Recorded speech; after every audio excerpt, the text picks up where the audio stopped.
अवधूत चिंतन श्री गुरुदेव दत्त श्री स्वामी समर्थ. तुम्हा सर्वांचं आपल्या चॅनलमध्ये खूप खूप स्वागत करते आणि आजच्या या नवीन व्हिडिओला सुरुवात करते.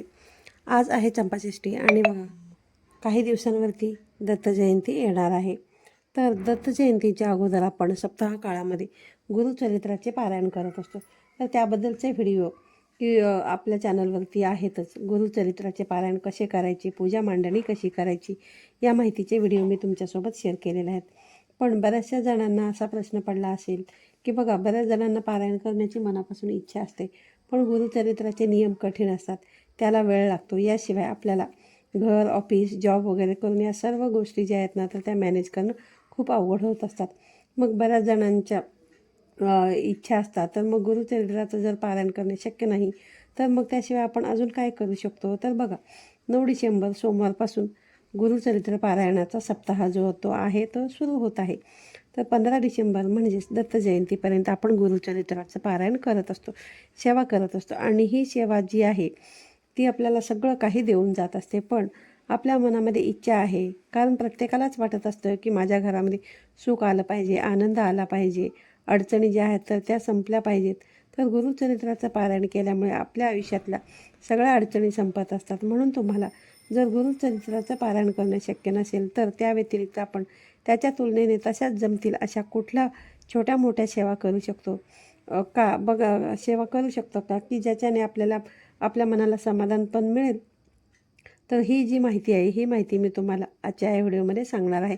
त्यामुळे तुम्ही व्हिडिओ जो आहे तो शेवटपर्यंत पहा आणि चॅनलवरती नवीन असाल तर चॅनलला नक्की सबस्क्राईब करा आणि असेच नवनवीन आणि माहितीपूर्ण व्हिडिओ पाहण्यासाठी बेल आयकॉनला क्लिक करा, जेणेकरून यापुढे येणारे सर्व व्हिडिओंचे नोटिफिकेशन जे आहे तर ते तुम्हाला मिळेल आणि तुमचा एकही व्हिडिओ मिस होणार नाही. तर बघा जेव्हा तुम्ही ज्या दिवसापासून हा व्हिडिओ पाहत असाल ना तर दत्त जयंतीपर्यंत तुम्ही कधीही त्या दिवसापासून तुम्ही या सेवेची सुरुवात जी आहे तर ती करू शकता. बघा बऱ्याच जणांची इच्छा असून पण नोकरी, घर, लहान मुलं वगैरे असल्यामुळे पारायण करणं शक्य होत नाही. पण काहीतरी करण्याची इच्छा आहे त्यांच्यासाठी हा जो व्हिडिओ आहे तो खूप फायदेशीर ठरू शकतो. तर नक्की व्हिडिओ तुम्ही शेवटपर्यंत पहा. सगळ्यात अगोदर म्हणजे बघा पहिलं गुरुचरित्राचं पारायण करणं शक्य नसेल तर तुम्हाला श्री गुरुचरित्राचं सार जो आहे तर त्या सार या ग्रंथाचं तुम्ही पारायण करू शकता. हा ग्रंथ तुम्हाला ज्या ठिकाणी देवांचं सामान मिळतं त्या ठिकाणी अगदी सहजपणे मिळून जाईल. 7 दिवसात आपण गुरुचरित्राचे पारायण करत असतो. 7 दिवसांचे पण तुम्हाला बघा दत्त जयंतीपर्यंत गुरुचरित्राचे जे गुरुचे कथासार आहे ते पारायण तुम्हाला जितके जमतील तितके तुम्ही जास्तीत जास्त करण्याचा प्रयत्न करा. या ग्रंथांचे पारायण केल्यामुळे संपूर्ण गुरुचरित्र पारायण केल्याचं पुण्यफळ मिळतं. बघा या ग्रंथामध्ये तुम्हाला आहे ना जवळपास 1 ते 51 अध्याय जे आहेत तर ते दिलेले आहेत. पारायण करायला तुम्हाला नियम असे फार काही याच्यामध्ये नाही आहेत. आणि बघा जर 10 पारायण केले तर या ग्रंथाचे जर आपण 10 पारायण केले तर आपल्याला बघा तुमच्या आयुष्यामध्ये कुठलीही मोठ्यात मोठी अडचण असेल तर ते दूर होण्यासाठी नक्की 100% मदत होते. यासाठी हे नियम फार काही अवघड नाही आहेत. आपल्याला बघा मनालाच थोडेसे बरंसुद्धा वाटेल. त्यामुळे तुम्ही निदान जो दिवस तुम्ही पारायण करताय किंवा जितके दिवस 7 दिवस समजा उदाहरणार्थ तुम्ही जर पारायण करणार असाल तर या ग्रंथाचं तर तुम्हाला कांदा लसूण जे आहे तर ते खायचं नाही. ब्रह्मचर्याचं पालन तुम्हाला करायचं आहे. मांसाहार आपल्याला अजिबात जे आहे तर ते करायचं नाही, कारण या गोष्टींमुळे आपली एकाग्रता जी आहे तर ती भंग होत असते. त्यामुळे कुठलंही पारायण करत असताना आपण मनानेच हे नियम लावून घेतले पाहिजेत, कारण या सर्व गोष्टी जर आपण केल्या तामसिक विचार जे आहेत ना तर ते आपल्या मनामध्ये येणार नाही आहेत.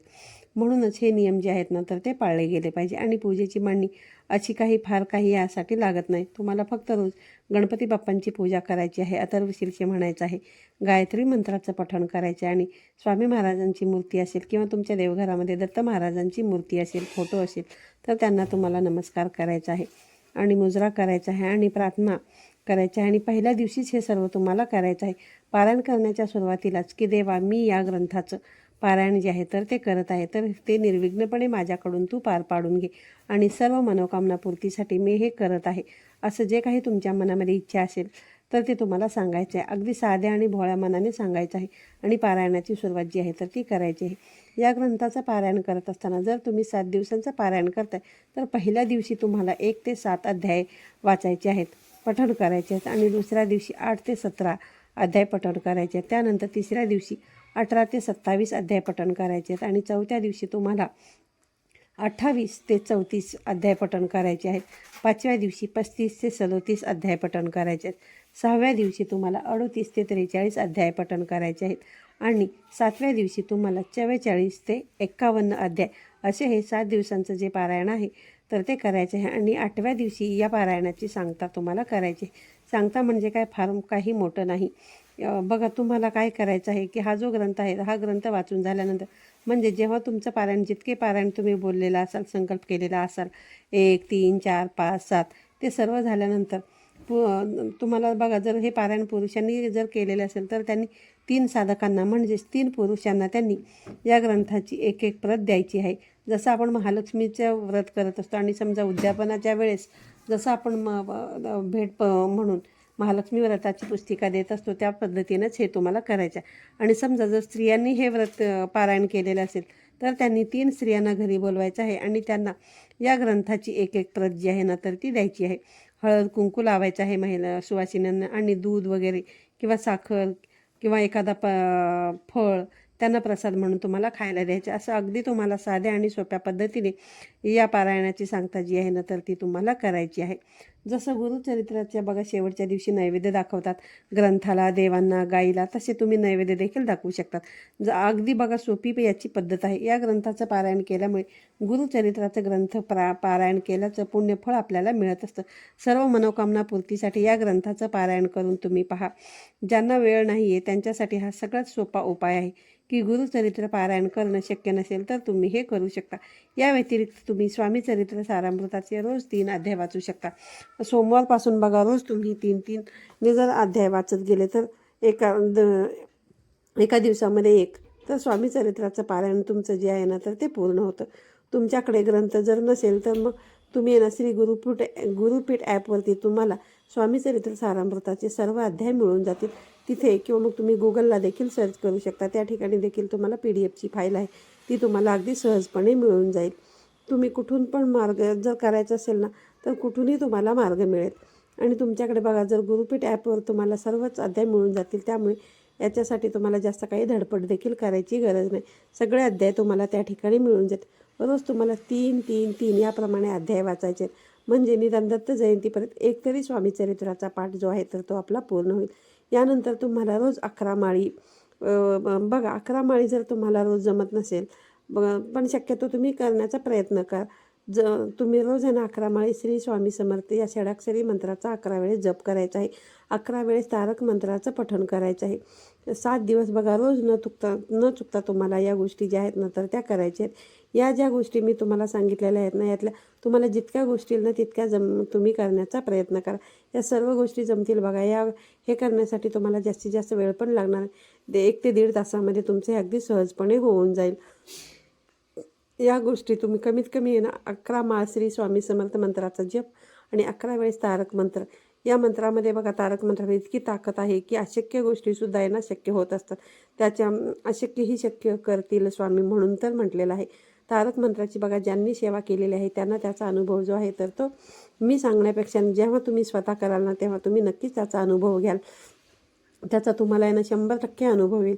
तुम्ही 4 लोकांना देखील याबद्दल सांगाल की बघा या 7 दिवसामध्ये जमेल तेव्हा तुम्हाला उठता बसता, ऑफिसमध्ये कामाला जाल तेव्हा, तुम्ही गाडीमध्ये प्रवास करताय तेव्हा, त्याच्यानंतर बाईकवरून तुम्ही जाताय तेव्हासुद्धा तुम्ही दिगंबरा श्रीपादवल्लभ दिगंबरा या मंत्राचं देखील तुम्ही हे करू उच्चारण नामस्मरण तुम्ही करू शकता.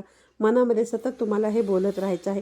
नामस्मरणामध्ये ना खूप ताकद आहे. आपल्याला बघा 2-2, 3-3, 2.5-2.5, 4-4, 5-5 तास बसून जर वाचायला जमत नसेल, वेळ नाही आपल्याकडे, तर या ज्या गोष्टी आहेत ना आजच्या व्हिडिओमध्ये सांगितलेल्या या गोष्टी तुम्ही नक्की करा. गुरुचरित्राचा 14वा आणि 18वा अध्याय सुद्धा तुम्ही दररोज जे आहे ना तर ते वाचू शकतात.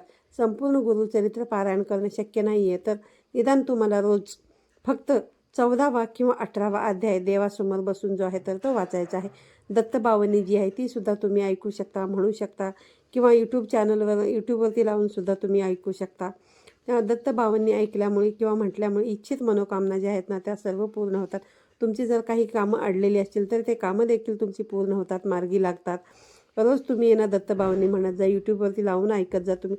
हे 7 ते 8 दिवस जे आहेत ना, ते जसं मी तुम्हाला सांगितलं होतं की बघा अगदी स्वामी समर्थ मठामध्ये केंद्रामध्ये अगदी दिवाळीसारखं वातावरण असतं या दिवसांमध्ये. त्यामुळे आपल्याला आपल्या घरामध्ये सुद्धा दिवाळीसारखंच वातावरण ठेवायचं आहे आणि रोज आपल्याला आपल्या स्वामी महाराजांना सकाळ संध्याकाळी मुजरा करायचा आहे. बघा तुमच्या देवघरामध्ये स्वामी महाराजांची मूर्ती किंवा फोटो जो आहे ना, तर तो असलाच पाहिजे. 5 रुपयाचा सुद्धा तुम्ही फोटो आणून ठेवू शकता, 10 रुपयाचा ठेवू शकता किंवा मूर्ती देखील तुम्ही आणून ठेवू शकता. पण बघा येता जाता सकाळ संध्याकाळ स्वामी महाराजांना तुम्हाला मुजरा करायचा आहे.